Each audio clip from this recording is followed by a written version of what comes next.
네, 안녕하세요. 저는 오늘 그 이순신 장군님에 대한 그 일대기와 그 공적에 대해서 여러분들에게 설명을 드리려고 합니다. 이순신 장군 여러분 잘 알듯이 조선시대에 아주 유명한 장군이시면서 우리나라에서 아주 대표적인 인물이시죠. 보시다시피 이순신 장군 동상은 지금 그 우리 제일 중요한 그 시청 앞에 거기 서 있잖아요. 멋있게. 그분의 그리고 또 유명한 거북선 이야기, 거북선을 만들어서 왜구를 무찌른 이야기, 이런 얘기들을 지금 시작해 볼까 합니다. 이순신 장군이 처음 어렸을 때는 서울에서 태어났어요. 지금의 서울, 옛날에는 한성이라고 하는 곳인데 서울에서 태어났고 형제는 사형제가 있었어요. 이순신 장군은 그 사형제 중에 셋째로 태어났습니다. 그 이름이 순신이었던 이유는 할아버지께서 이순신 장군의 이름을 지어줄 때 그 유명한 옛날 중국의 그 유명한 임금의 이름을 따서 지었어요. 그래서 이 순신이라는 이름은 중국의 그 아주 고대의 유명한 임금의 이름이라고 해요. 이렇게 이름을 이쁘게 지은 이유는 그렇게 유명한 사람, 훌륭한 사람이 되라고 지어준 것 같아요. 그리고 이순신 장군은 태어나기는 한성에서 태어났지만 실제 유년 시절은 어머니의 고향인 충청도 지방에서 유년 시절을 보냈습니다. 그리고 청년 시절을 보면 이순신 장군이 처음부터 그렇게 똑똑하거나 유명하진 않았어요. 왜냐하면 그 28살이 될 때까지만 해도 어떤 과거나 아니면 뭐 무신 어떤 시험을 보고 하진 않았었어요. 그러니까 처음 그 무신이 되려고, 그러니까 장군이 되려고 처음 시험을 치른 게 28살 때예요. 그러니까 아주 늦은 나이였죠. 그 당시에도. 그랬던 이유 중에 하나는 그 북방의 오랑캐, 그때는 여진족이었는데 여진족이 계속해서 북쪽 그 변방을 계속 침략을 하는 거예요. 그래서 그거에 분개해서 나는 꼭 장군이 돼서 그런 오랑캐들을 무찔러야지 하는 결심을 하고 28살에 처음 그 묵가 시험에 도전을 합니다. 그래서 말타기 시험을 하다가 중간에 낙마를 해요. 그래서 다리가 부러지는 생겼는데 다들 그냥 다리가 부러져서 이 시험을 포기할 줄 알았는데 역시 이순신 장군답게 스스로 이렇게 버드나무 가지에 줄기를 묶어서 이렇게 다리를 고정시켜서 끝까지 시험을 치렀다고도 해요. 근데 불행하게도 이 당시에는 이 시험을 통과하진 못했고요. 결국은 실패했지만 4년 후인 32살 때 결국은 묵가 시험에 합격을 해서 본인이 원했던 그 북쪽 오랑캐 여진족을 무찌르러 북쪽으로 올라갑니다. 처음 그 전투에 참여했던 게 녹둔도 싸움이라고 북쪽에서 여진족을 물리치는 싸움이 있었어요. 처음에 장교로 싸움에 나갔다가 처음 싸움에서는 져요. 불행하게도 작전을 잘못 짜서 졌는데 그러는 바람에 그 장교의 타이틀, 장교의 그 직위가 해제되고 일반 병사로 다시 그 싸움에 참여를 합니다. 두 번째 싸움에서는 대승을 거두고 그 승리를 거둔 그 공을 인정받아서 다시 장교로 복직을 합니다. 그렇게 해서 이제 서서히 그 장교로서 그리고 장군으로서의 어떤 기량을 닦아나가기 시작합니다. 그리고 거기서 몇 년 있다가 그 실력이나 공을 인정받아서 지금의 그 전라도 남쪽 지방의 전라 자수사의 자리에 올라가게 됩니다. 이 당시에는 보다시피 새로운 그 무기들 혹은 배 이런 걸 만드는데 많은 전력을 썼습니다. 그래서 왜 이랬냐면 이 당시 그 왜구들이 내부적으로 중국에 명나라가 있었는데 그 명나라나 그 땅을 차지하고 싶은 욕심이 생겼어요. 그래서 그 소식을 듣고 이 전라 자수사에 있을 때부터 꾸준히 그 병사들도 모집해서 훈련도 시키고 그리고 이런 식으로 배도 만들고 하면서 계속 전쟁 준비를 하게 됩니다. 그리고 처음 이제 임진왜란이 발발하고 이제 해전이 벌어지게 되죠. 육지에서는 왜군들이 한 달 만에, 전쟁이 나지고 한 달 만에 계속 북으로 올라와서 지금의 서울, 한성을 점령하고 그 북한 땅, 지금의 북한 땅인 뭐 개성, 평양 그 위까지 다 점령을 합니다. 그 사이에 이순신 장군은 이 남쪽 전라도 지역에서 처음 이제 부산 쪽으로 이동해서, 왜냐하면 왜구들이 배를 타고 제일 먼저 도달하는 곳이 부산이었고요. 부산을 통해서 각종 물자, 생필품들을 실어 나릅니다. 그것을 이순신 장군이 그쪽으로 가서 부산해전을 처음 하고 왜구의 배들을 다 격침시킵니다. 이게 처음 전투였고 그 한 달 동안의 전쟁 중에 처음으로 조선이 일본을 무찌르는 처음 싸움이 돼요. 이 승리를 기반으로 해서 육지에서도 계속 승리를 하게 되고 그 다음부터 점점점 그 왜구를 무찌를 수 있는 힘을 갖게 되죠. 이렇게 여러 가지 전쟁을 하면서 계속 승전보를 얻긴 하지만 중간에 윗사람의 지시에 대해서 그 잘못된 것이라면 본인 스스로 잘못됐다고 얘기하고 거부를 해야 되는데 보통 그렇게 안 하잖아요. 그런데 이순신 장군은 이렇게 확실한 주관이 있었기 때문에 어떤 직성상간의 잘못된 일, 불의를 맞서면 끝까지 맞서서 대항하기도 했어요. 그렇기 때문에 파면 같은 불이익을 당하면서 직책을 내려놓고 그렇게도 생활을 합니다. 이렇게 이제 한직에 있을 때는 주로 어떤 일기나 시 같은 걸 쓰면서 시간을 보내요. 결국 이제 수양을 쌓는 거죠. 이렇게 꼿꼿하게 자기의 의지를 갖고 생활을 하고 했었습니다. 그리고 한 번은 그 주로 남쪽에서 생활을 하다 보니까 어머니는 서울에서 살고 아들은 남쪽에서 살다 보니까 어머니를 그렇게 찾아뵐 길이 거의 없었어요. 1년에 한두 번 서울에 잠깐 올라오면 이렇게 어머니를 뵙게 되는데 이때도 항상 어머니의 이렇게 늙으신 모습을 보면서 항상 슬퍼하고 그리고 혼자 이렇게 계신 어머니에 대해서 이렇게 말동무도 해드리고 이렇게 생활을 했습니다. 그리고 또 한 번은 아들이 셋이 있었는데, 넷이 있었어요. 넷이 있었는데, 그 중에 그 20살 된 아들이 그 임진왜란 전쟁 중에 같이 나가 싸우다가 죽는 일도 발생하고요. 그리고 다른 아들하고는 같이 배를 타고 나가서 같이 전쟁도 합니다. 이렇게 부모님도 잘 모시고, 그리고 아들과 같이 그 나라를 구하기 위해서 전쟁터에서 싸움도 열심히 했죠.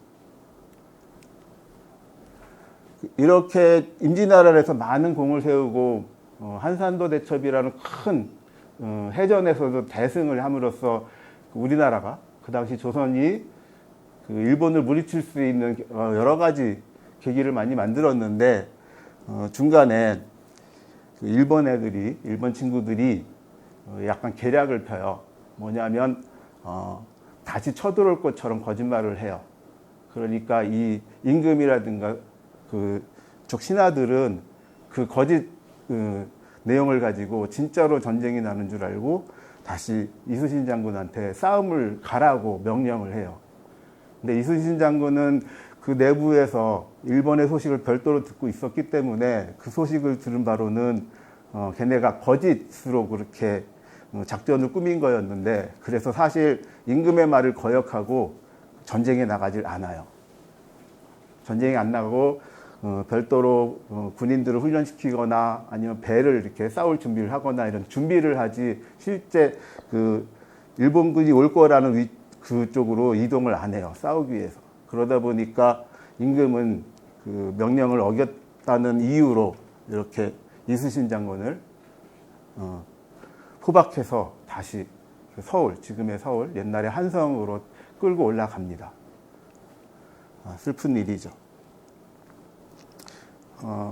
이러는 사이에 다시 일본군은 전열을 가다듬고 5년 후에 다시 조선을 침략을 합니다.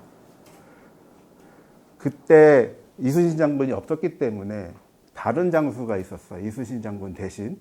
근데 그 당시 조선의 배도 많았고 충분히 싸워서 이길 수 있었음에도 불구하고 작전을 잘못 펼치는 바람에 오히려 그 조선의 그 전함이 전부 다 침몰되고 대패를 해요. 일본군이 대승을 하죠. 그러다 보니까 나라에서는 그 패전한 장수를 더 이상 믿을 수가 없는 거죠. 그래서 다시 이순신 장군을 남쪽으로 내려보냅니다. 그래서 벌어진 전쟁이 명란해전인데 이 명란해전이 정말 중요했던 이유 중에 하나는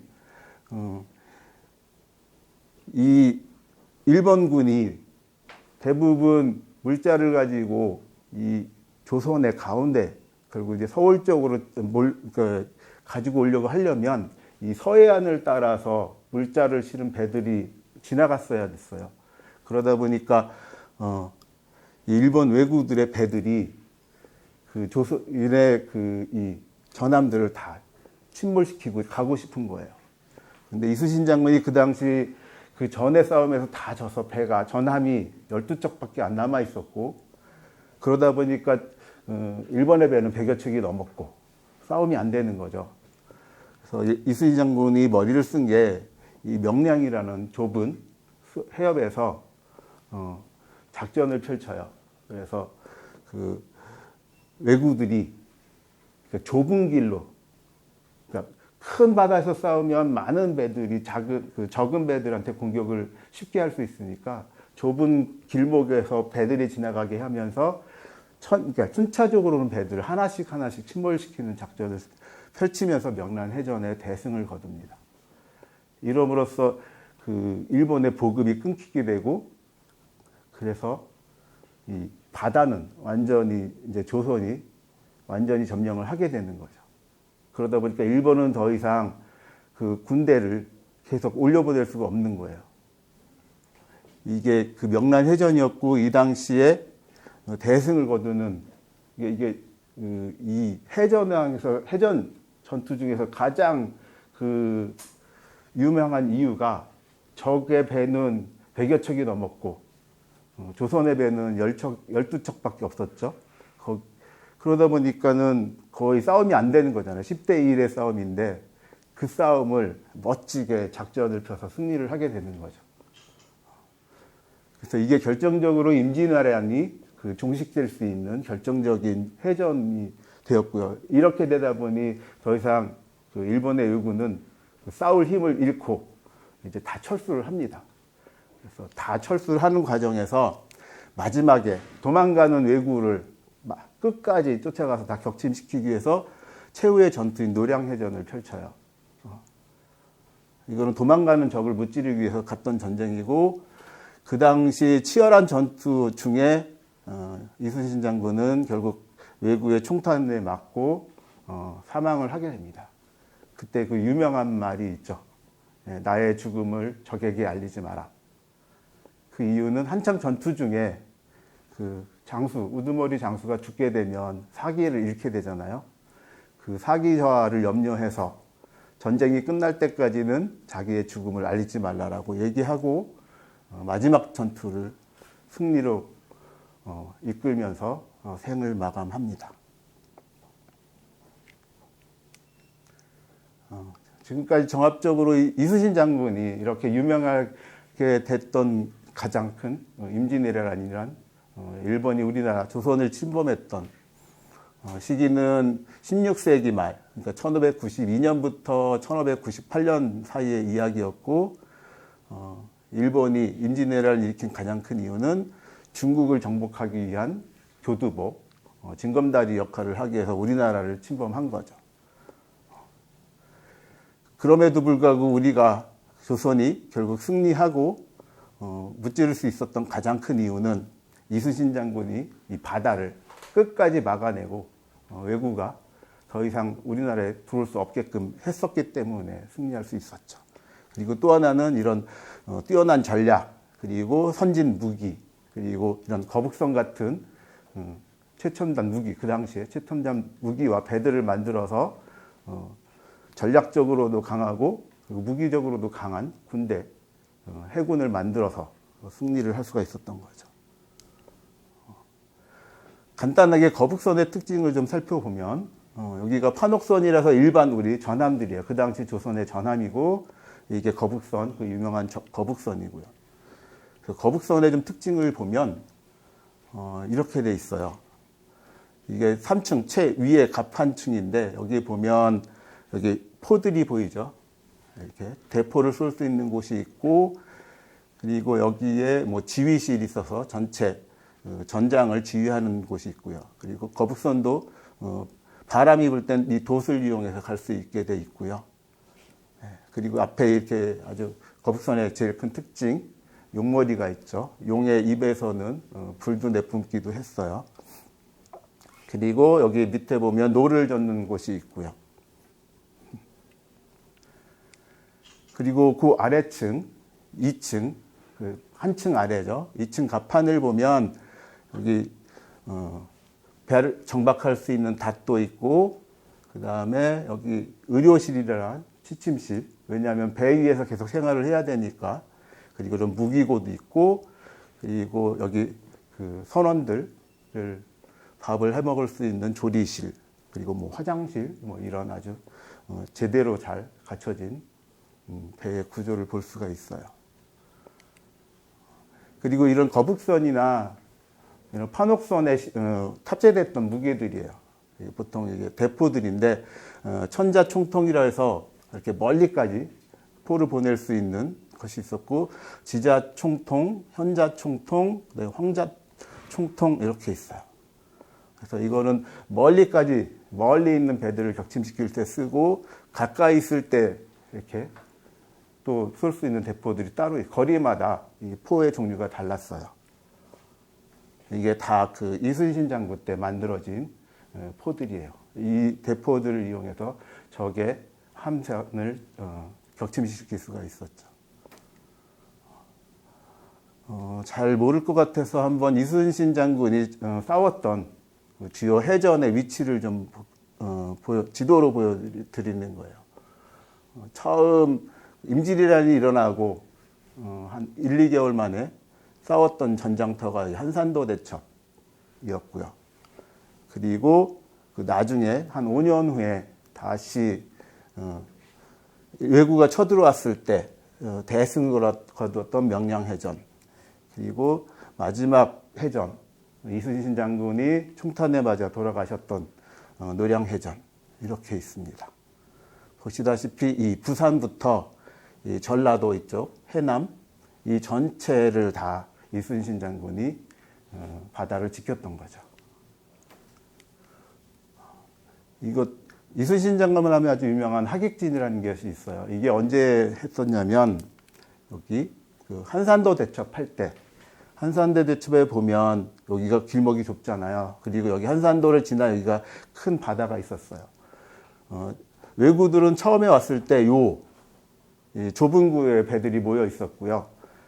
그래서 이순신 장군이 계략을 펼친 게 대부분의 배들은 우리 조선의 배들은 이 넓은 바다 쪽에 포진해서 양쪽에 숨어 있고 배 5척만 이 왜구가 있는 그쪽 좁은 길목을 통해서 마치 공격하는 것처럼 가요. 그러면 왜구의 배들이 우리 조선의 배를 격침시키기 위해서 뒤쫓아왔어요. 그래서 이런 식으로 여기가 그 좁은 골목에서 쫓아오는 배들을 큰 바다에 있던 우리 조선의 배들이 넓게 하계 날개처럼 펼쳐서 이렇게 집중 공격하는 하객진을 썼었어요. 이게 보통 육지에서는 많이 쓰는 전략이었는데 이 육지에서도 쓰던 전략을 실제 바다에서 배를 이용해서 진짜로 활용한 거죠. 그리고 이거는 이순신 장군의 유명한 그 시조예요. 시. 네. 아마 다들 한 번씩 봤을 거예요. 유명한 시고. 이 내용을 간단하게 보면 이순신 장군이 얼마나 나라를 위해서 걱정을 많이 했었나 하는 것이 많이 이 시 안에 담겨져 있습니다. 이순신 장군이 말했던 주요한 몇 가지 말들을 좀 제가 한번 이렇게 나열해 봤어요. 망령되게 움직이지 말고 조용하고 무겁기를 상과 같이 하라. 네. 그러니까 말을 가볍게 하지 말고 항상 말을 무겁게 하고 행동은 말보다 확실하게 하라. 그리고 이게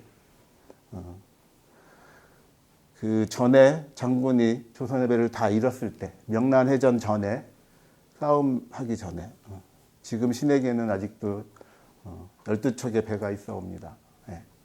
이렇게 임전무태 전쟁에서 무조건 승리하겠다. 내가 뭐 12척의 배가 있던 나는 승리할 자신이 있다. 그리고 노량해전에 죽기 전에 막 했던 말씀 그리고 사즉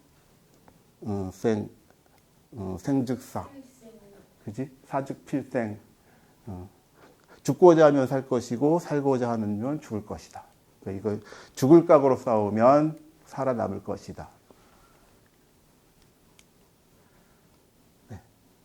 그리고 우리가 보통 이순신 장군 앞에 충무공이라는 이런 호를 붙이는데 사실 충무공이라는 호는 이순신 장군이 살아계실 때 붙은 건 아니고 나중에 돌아가시고 나서 임금이 내린 시호예요. 그래서 결론적으로 이순신 장군님의 정신을 하나씩 살펴보면 그 유비무환의 정신, 네. 외구가 쳐들어올 걸 미리 알고 군사들을 훈련시키고 무기들을 개발하고 거북선과 같은 배를 미리 만들어 놨죠. 그리고 창의 개척의 정신, 하객진 같은 다양한 그 전략, 전술을 펴면서 전투를 승리로 이끌었죠. 그리고 임전무태의 정신, 그죠? 살고자 하면 죽을 것이고 죽을고자 하면 살 것이다. 그리고 나라를 사랑하고 백성을 사랑하는 정신. 네. 이렇게 이순신 장군은 정말 훌륭한 우리나라의 장군이고 전 세계에서도 이순신 장군의 이런 높은 공과 이런 정신들을 많이 본받고 따라하려고 하고 있습니다. 네, 이것으로 이순신 장군의 이야기를 마치겠습니다. 감사합니다.